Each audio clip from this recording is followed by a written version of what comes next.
The location and depth of the quake weren't the only factors making this the biggest urban disaster ever. The main reason there were so many casualties was because building quality, lack of infrastructure, and widespread poverty meant most Haitians were extremely vulnerable to the damage that an earthquake could do. The problem with Haitian housing and infrastructure is that it was so poor quality even before the earthquake that none of the construction was able to withstand a shock that huge, you know. It was underserviced in terms of water, electricity, roads, and also the building techniques were not really fit for earthquakes.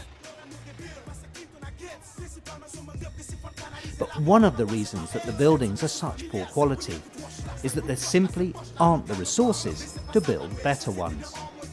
Even before the quake, Haiti was amongst the poorest nations in the world, and that's another reason it was so badly affected.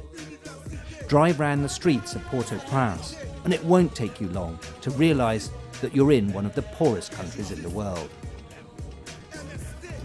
Even before the quake, 2/3 of Haiti's population was under or unemployed, and half the people lived below the poverty line.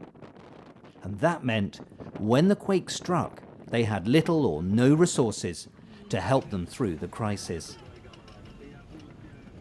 Alors, la situation des tremblements de terre a renforcé davantage la crise économique au niveau d'Haïti, de sorte que en circulant dans les camps, quand les camps existaient encore en un grand nombre, quand Oxfam travaillait encore dans les camps, facilement on trouvait des familles qui étaient des locataires.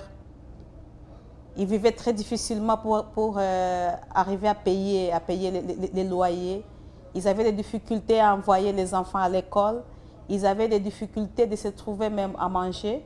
Et voilà que les tremblements de terre arrivent et il arrive à ravir tout ce qu'ils possédaient comme bien, alors se retrouver à zéro.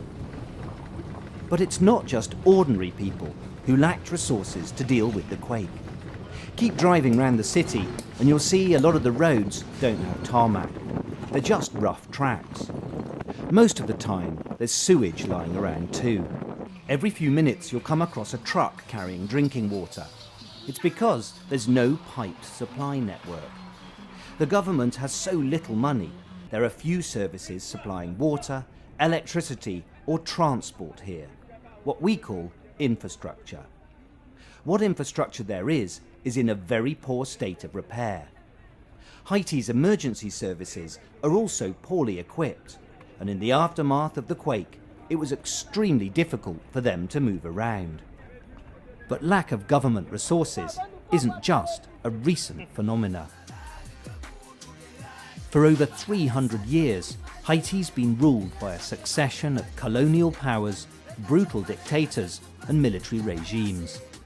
This statue commemorates Toussaint Louverture, a slave leader who helped Haiti gain independence after 200 years of French rule, when 500,000 slaves produced sugarcane, tobacco, and other products for export to Europe.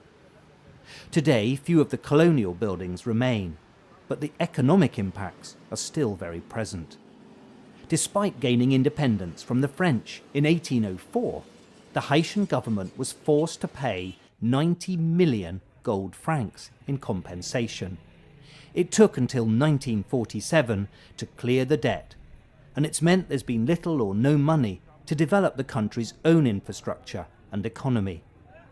Today, the largest sector of Haiti's economy is money sent by relatives who've emigrated to find work, and the combination of a lack of government resources and poverty means recovery is a very slow process.